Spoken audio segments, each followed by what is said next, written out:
Hi there, welcome to the Gardens and Graveyard channel. Today we're meeting in the front garden and we're going to have a October garden tour, and we're going to start consolidating our gardens. So today we're going to walk around our front yard and our herb garden, and you can stay tuned. We'll be posting another video for our backyard and lower garden in the next garden tour video. So I'm gonna get the camera turned around. It is October. We live on the Oregon coast in a zone 9A. We've had an amazing fall. It has been super warm and beautiful. We've had some rain here and there, but the last few days have just been absolutely gorgeous. And so we still have a lot of really beautiful things in bloom, which is just super fun, because by this time often things have gotten so wet and moldy and gross, we're just quickly cutting everything down. There's some things that are declining, but we're getting to enjoy this fall a little bit longer this time. So let me turn the camera around and show you what's going on. All right, so we're gonna start here at the driveway as we always do and just move through and see what kind of awesomeness is happening.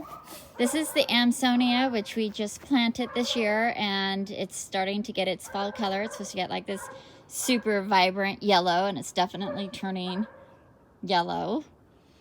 Does it go away or does it stay? Yeah, I believe it's a perennial. It goes Okay, away and alright. comes back. To double check. The jasmines are still blooming, and with our very warm fall, I've been smelling it because it gets heated up. We have just a few things on our table, not a whole lot. 2 things for the moon garden. And then these 2 trees will go in our backyard. We now know where they're going.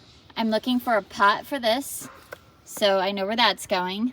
And the only thing that I'll have to overwinter are these crab apples, which is so fantastic. That may be a record for us. Might be the best we've done so far. Over this direction, not a whole lot going on in the Privet Grove anymore. Kind of just empty, but this first pot still has crazy zinnias. Look at this. Why is it growing like that? Anyway, zinnias, all kinds of fun colors, and dahlias. This is another dahlia that we grew from seed. These really fun tall cone zinnias, and these really bright ones. Everything else is just kind of going to sleep. We do have some baby pink kaffir lilies starting to bloom up in there. And right here, here's a closer. Very sweet. Okay, and then over here we've got more dahlias that we grew from seed. It's one of my favorites. Isn't that so fun? It's just so bright and vibrant. The roses are finally starting to slow down, although, look at that. Isn't it so pretty? I think we have any other roses. And these are Proven Winter roses that kind of came into their own late in the season, I feel like. But there's 3 right here, and they keep taking turns. They don't seem to bloom all at once. The Veronicas that we planted a couple months ago, they were discount plants, and they keep coming back, keep blooming, but I'm finally starting to see a little evidence of powdery mildew on them, which is typical of this time of year. And our Iberis is also coming into bloom. It'll just keep getting more and more blooms over the next couple of months. And this pot here has these really pretty fuchsias. I don't know if there's blooms on them anymore. Right here. Oh yeah. Aren't those so sweet? I think I mentioned this in a video before, but I want to put these in a taller pot because getting down on my knees to look underneath the leaves to see those blooms is not ideal. I'm gonna see them from a better viewpoint. More seed dahlias doing fantastic. We've got this dark maroon colored one and this sweet yellow sunset-y one with a really big bee-lander. And the zinnias are finally done in this pot. I could cut those back. And then look at all the buds that we have on this dianthus. It's got such a pretty yellow flower. Then we have all these dahlias, and these dahlias are all grown from tubers, and I had to wait for them to bloom to know which ones they were because I mixed them all up. So we ended up with an Ivanetti, a Imahati. This one's an Imahati too. Let's see, we've got Gay Princess. I think this one is different. Is this one? No. Okay, we've got a Gets Crazy over there, the orange one. This one ended up with thrips, which is unfortunate. And another Ivanetti in here. And that just about does it for the front yard. We do have a white rose blooming there, and then this was a fun, happy accident. This is a rhododendron, but this is a viola. Let's see a single one here. This is a viola from a pot that we had sitting out here last fall probably, and it's been blooming, and it's growing up through this little baby rhododendron, which is so funny because this rhododendron is a yellow blooming rhododendron, so it's just silly but also super fun. We've taken all of our annuals out of the porch baskets, but all these begonias still look really fantastic. These are the begonias still looking absolutely fantastic. We did take our baskets down, but I'm saving the creeping Jenny. And then we do have some pampas grass drying here. And then we've got this begonia. Isn't that fantastic? And our bay tree really loved this spot. I mean, it grew a good 2 feet, which is crazy. So I'm gonna be trimming that here pretty soon. It smells so good, and this is the time to collect them and dry them when the leaves are a little bit thin and the essential oil is just like potent. But I want these to be a topiary, so it's a little wild. We'll be trimming that up here pretty soon. What else? We also transplanted this tiny azalea, and for some reason it's randomly blooming one single bloom right now. It's not time to bloom, but that's what it's doing. We also have so many blooms still on this Rose of Sharon. It's so sweet. I mean, you could see it's yellowing, but man, this thing has had hundreds of blooms this year, which has been so fun. And while this Rose of Sharon only got 2 blooms, it's pink. Here's a better look at the Gets Crazy. Got on there. And dahlias. There's another Gay Princess right here. They're not all the way open yet though. They get bigger. These guys are done. These guys are just about done. And like right now, it looks like I could just have really beautiful fall and winter interest. But they will just turn into moldy, Really? disgusting. Really? I didn't know that. Yes. We could leave some on there so you could see. But they just turn into gray mold disgustingness. Which is why I can't leave them up all winter. Right. Oh, I got you. But you can cut it on and dry them fine. I could dry them. I can cut them and dry them and they'll stay this way. But if I left them in the ground outside, all the rain and moisture would make them a disgusting mess. When they're under snow, they're strong enough to hold up to snow and they don't mold. Weird. But in the rain, it was just like constant moisture. It's not like dry, cold. Right. I don't know. I've tried too many times.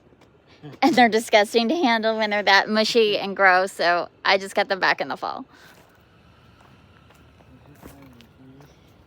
This pot is looking a little worse for wear, but it's mostly this Vermillionaire is amazing.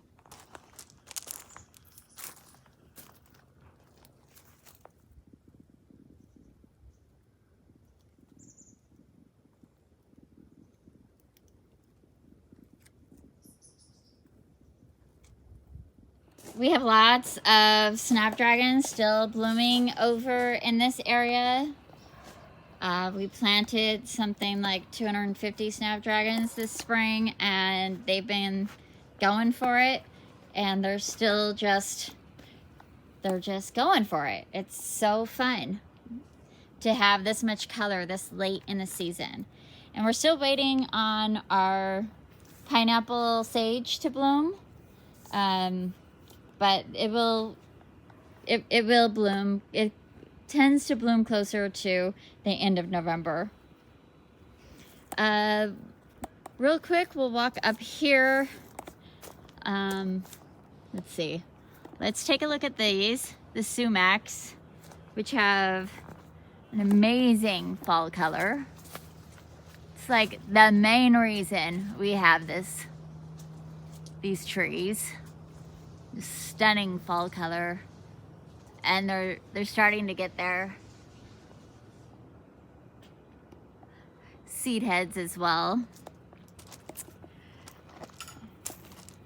Our hibiscus is done blooming, clearly, but here's just an example of what happens. Just gross. Can you see all that mold just doing that? Yuck. And that's what this flower looked like before the last rain, and that's what every flower in my garden will look like if I don't cut them back. All right, we'll do a quick gander up here before heading into the moon garden, or into the herb garden rather. We've got lots of geraniums. We cut these all back mid-season. They come back and bloomed. This hydrangea got transplanted this year and gave me a little bit of bloom. And then the pampas grass is blooming like crazy. We've cut off, oh, I don't know, a dozen or more seed heads at this point. Big, huge, giant seed heads. The burning bush, it's doing its thing. Full of bright red color. The whole idea is it looks like a burning bush, right? And then everything else is just kind of going to seed.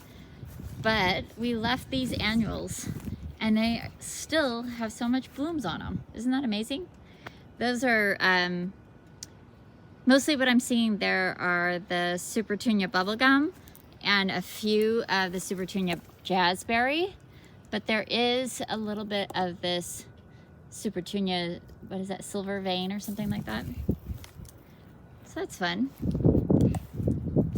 All right, let's go ahead and head down into the herb garden and we'll finish our tour there.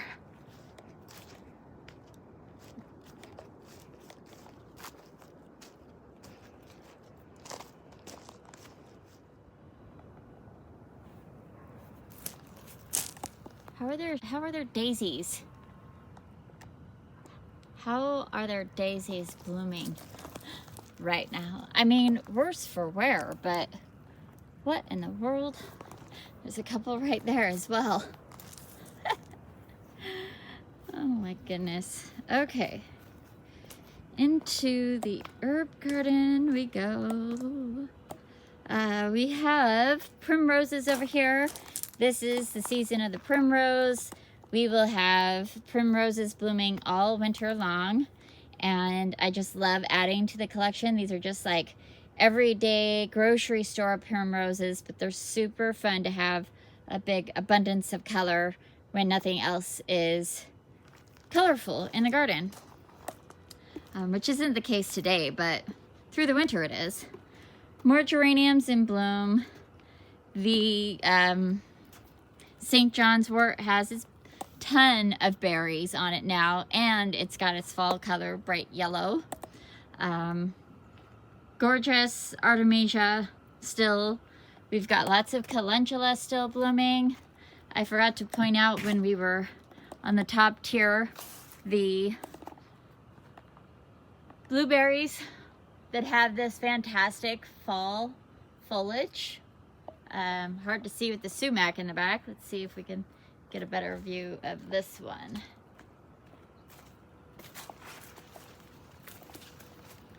Oh, look at that. Isn't that so fun? I'm just so impressed with how much color we still have in the garden. Look at these zinnias.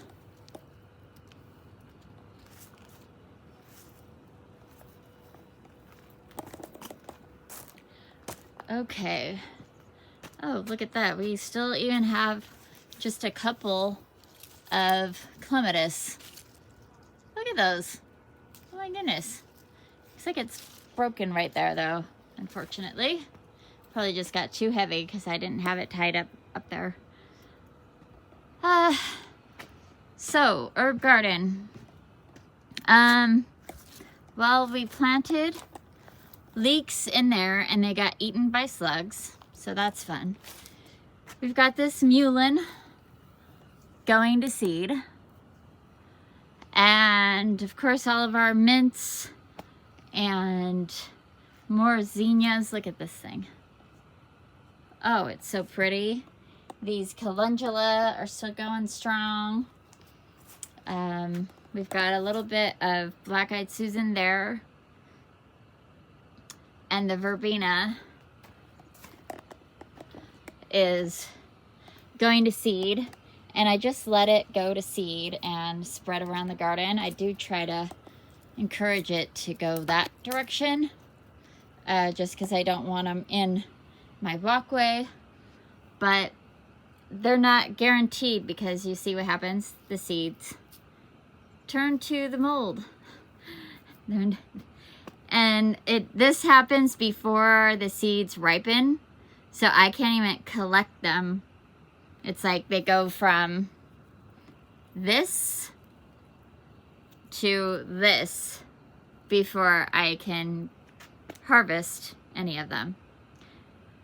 So it's at the mercy of Mother Nature whether or not I get these, an abundance of these types of verbena every year. Let's see, another beautiful blueberry bush with beautiful color, and some bright snapdragons over there. More snapdragons here. This is very summery looking right now. And then our purple smoke bush, which I feel like highlights this red during this time of year. So when this blueberry bush gets bigger, it's going to be a really beautiful contrast. And that kind of concludes our tour of the herb garden for now. All right, that is going to be it for today's front yard and herb garden tour. Stay tuned, because we are going to be giving you a tour of our Halloween decor later this month. But for today, that's gonna that is gonna conclude our time together today. So I hope that you're celebrating your life, and I will see you in the next video. Bye.